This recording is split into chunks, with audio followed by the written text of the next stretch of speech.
Assalamu alaikum everyone. My presentation is called Finding Your Talent Through Hobbies and Play, getting children to do hobbies and play and building their skills from doing that. So yeah, one second.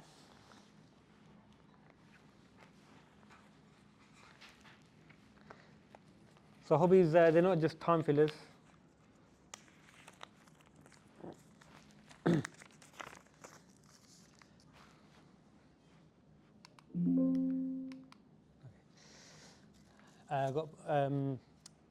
So Ibn Abbas reported the Prophet ﷺ said, there's two blessings that people waste. One is health and the other is free time. And growing kids, they have a lot of free time. So, we should put that time to good use. And, they can explore their strengths and weaknesses. A lot of things are not covered in schools. People, they get experience and they learn by doing stuff themselves. And that's what we have to sort of push towards. So what's a hobby? Anyone? Something you do of your own volition that's not prescribed. Yeah. Has anybody got any hobbies? Chess. Chess? Walking. Walking, yeah? Sleeping. Sleeping. My one. Yeah, that's one of my favorites.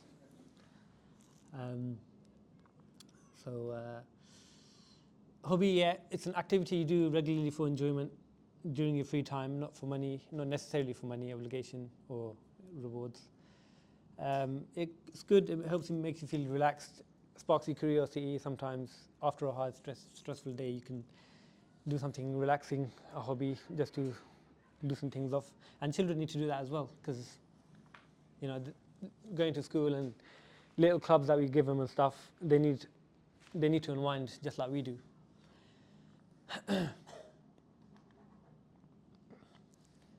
So I've got a few hobbies myself. I like cycling, camping, electronics, keeping bees, that kind of thing. And that's about it, really. So why would you introduce hobbies to your children? It can help set some realistic goals to be successful. It can hone your skills early in life to have an advantage. It prevents wasting time. Gives like a backup career. Some things like when people fail in school and stuff, if they have a hobby, they can sort of help with that.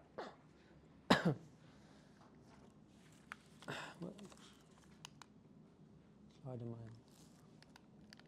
3. Okay.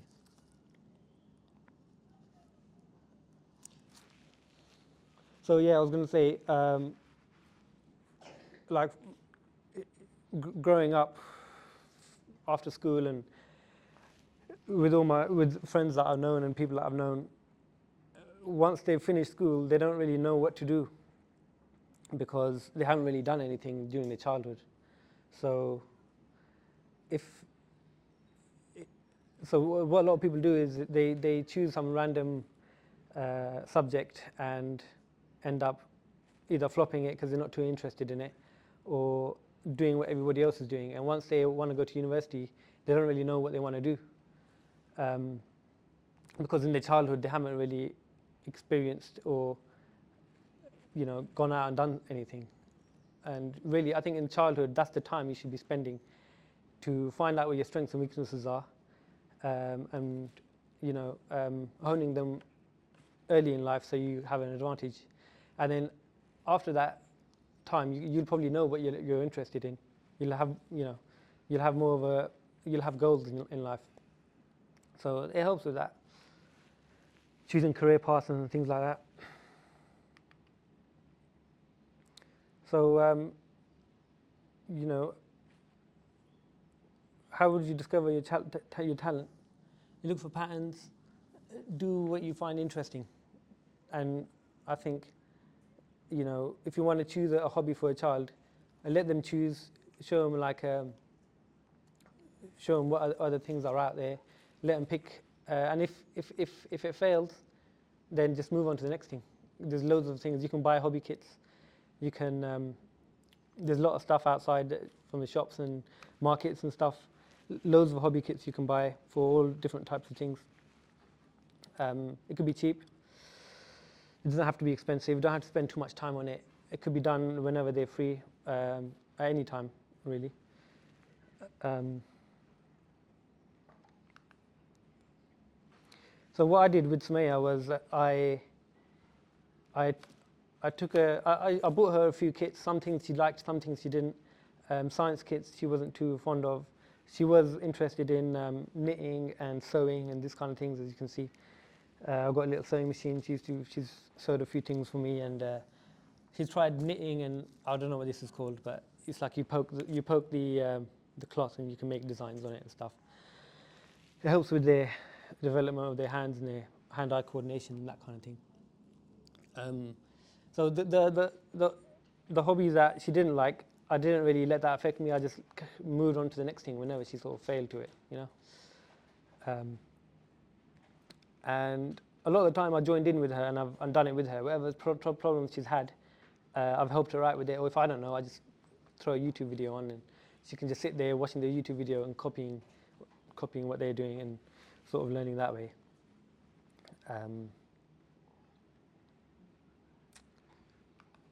Yeah. So a lot of people, you know, have had hobbies and they've turned it into their like career path. Like J.K. Rowling, she used to like storytelling. Her hobbies was just writing books, and in the end, she's ended up making a multi-billion-dollar film franchise and book franchise. Another example, Drew Houston, he was coding games as a hobby, and he made Dropbox, and he's been successful with that. Julia Child, she used to just cook for fun. She ended up being a TV chef, but you know, she was a spy, and her hobby was just cooking, and she ended up doing that full time.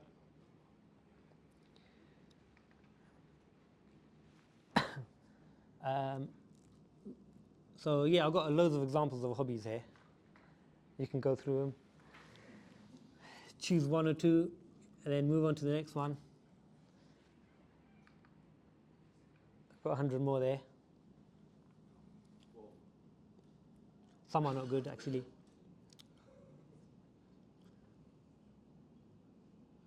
back a slide. So, I think we send it on the. Hmm. Lego. A guy who turned his love into Lego into a career. Yeah.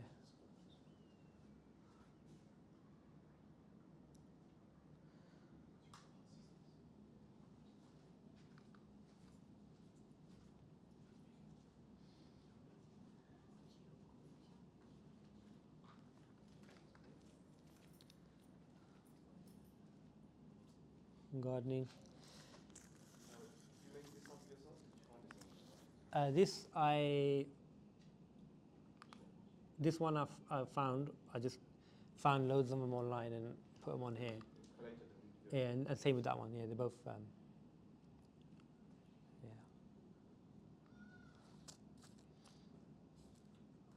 Afterwards, you made two shares, yeah? So you just send this. Yeah, yeah, yeah. I can put it on the group.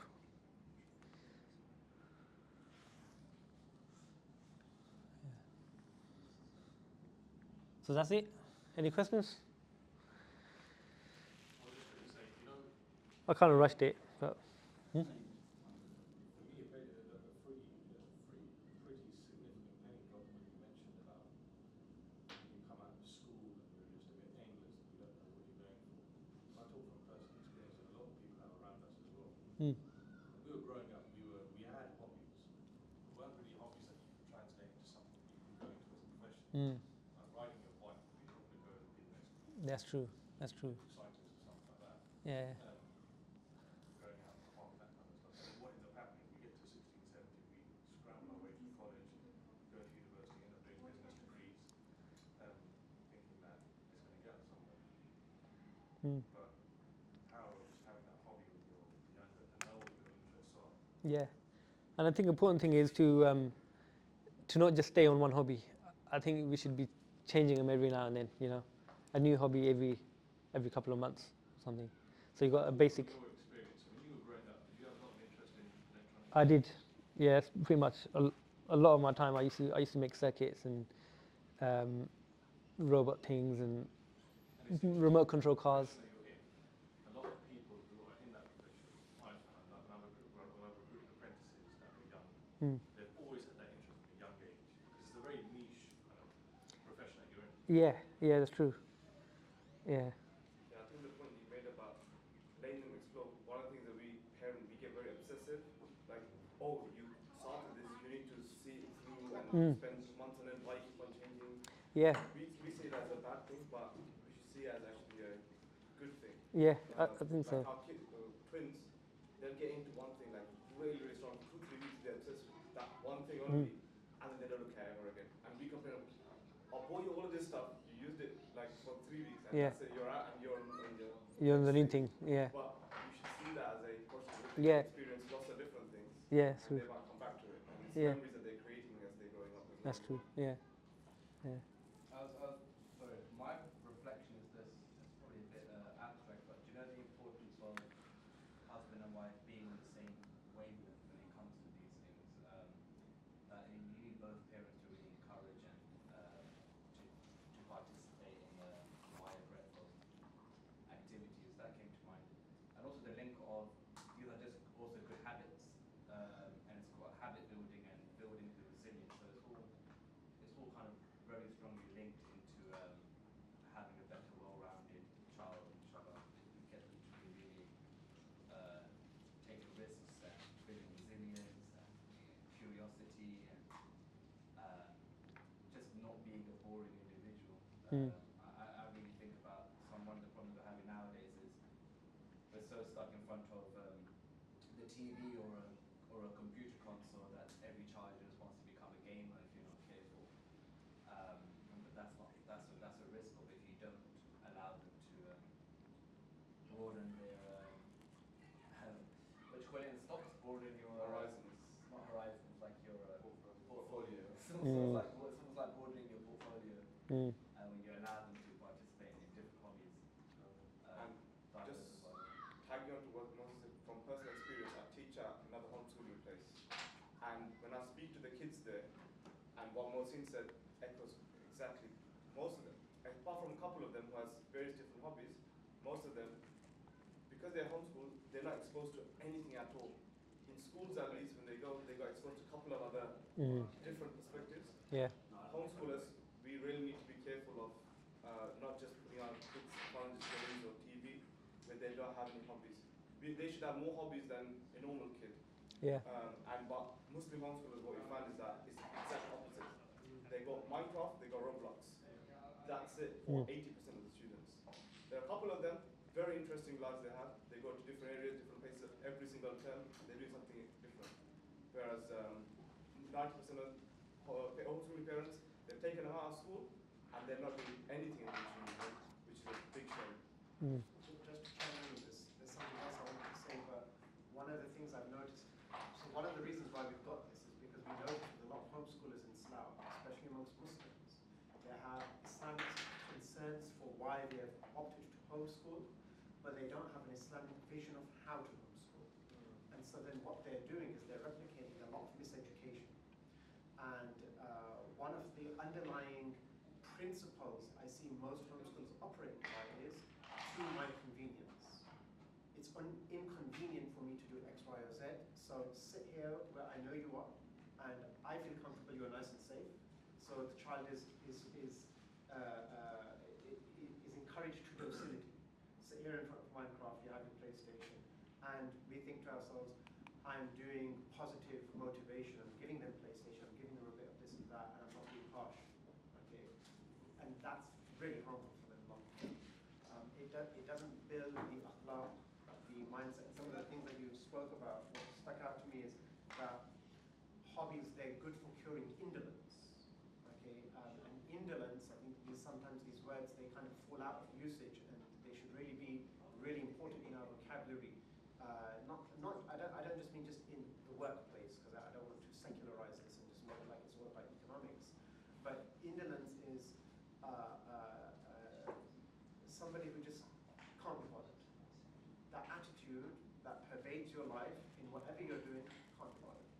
here's something, unless it's something I desire, driven by my hawa, I can't be bothered.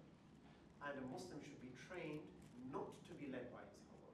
So this is really, really important for this. To be put through hobbies you don't particularly like, but you will give a hand up. And after dabbling, jack of all trades type of a thing, you can move on to another one. The other thing that's a cure to is boredom. And we don't want to cure 100% of boredom. We don't want overstimulation all the time. But boredom is really important for us to touch and bounce back from and find in our own minds, be comfortable. And one of the modern maladies is that people are not comfortable in their own mind. Once they're left somewhere on a desert island, beautiful, they've got, they're drinking fresh mango juice and coconut juice, they're so alone with themselves, they're horrified and they want to escape. And I've spoken to so many people this has happened to. I actually know a couple who went away to one of these island like Seychelles or something like this, Madagascar, somewhere. And they got married and this is where they went. And they abandoned ship after 3 days. They came back, they could not handle it. Just on that, there's an experiment where they asked participants, over 20 university students, to sit in a room all by yourself. It's completely white. There's no nothing to look at in the walls as well. 15 minutes. Or you can go and press the buzzer to get yourself an electric shock. You know those small buzz shocks? So for I think 60% of the thing, they went and gave themselves an electric shock rather than sitting there with their own thoughts for 15 minutes. This is really harmful. Quran is asking us, go and find moments of stillness and be with Allah. And you have to work through that. That's not easy. One of the Sahaba, they said, for 20 years, I wrestled with my salah, and then for 20 years, I enjoyed my salah. It doesn't come naturally to us to enjoy this. In one hadith, Nabi Sallallahu Alaihi Wasallam, he says, whoever would like to walk in sweet fragrant meadows, let him recite the Hamid surahs. But you have to sit there and work with it, and find your comfort there. So these are some of my takeaways from this. Just one point to catch on what said about resilience and building curiosity. What you mentioned about the process, like when Sumaya gets stuck, parent comes and helps them with their hobby to get themselves unstuck. Or then, if you can't do it, go in that YouTube video, watching it, because that process of the next step of let's find out together, let's watch a video together, let's see how we can fix it. This is a very, very important skill that most students lack. That kind of attitude of I need to go find solutions to my problems. They want sitting there, just feed me things, rather than let me go out, try to figure out. That would build not just resilience, it's that problem-solving skills that they have. Not even problem solving, I don't know what the right word I'm looking for. It's an ethic to do with knowledge. Yeah. We don't call our children pupils or students because the Arabic language is tulab, they are seekers. Yeah, exactly. And this is that act of seeking out answers, seeking out something for yourself, that's really, really important for kids because as they're just looking at the academic aspect of it, the best students are the ones, no matter what teacher you have in front, me as a self-teacher for 10 plus years, I know when I see a student from year 10, even if I don't teach them anything, they're going to get a good grade, no matter what, because they have that right attitude of, I want to learn myself and I want to get the grades. Because they've got YouTube videos, they've got study books, and they'll just study. And other kids, no matter how good the teacher in front of them is, they're not going to pass because they're mentally indolent. That mental indolence is terrible, that pervasive throughout society at the moment because of YouTube. It's just easy to passively engage in content at this point, rather than actively going and seeking things out. I have one question to end on, inshallah. This is a bit of a personal question for you. Yeah. How do you think your father's and mother's hobbies impacted yours and your siblings? Impacted yours and your siblings' lives?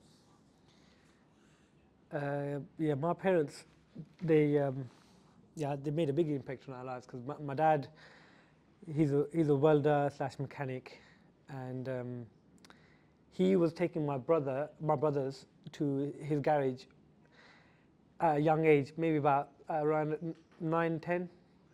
He used to leave them there and go to work. He used to work in Heathrow.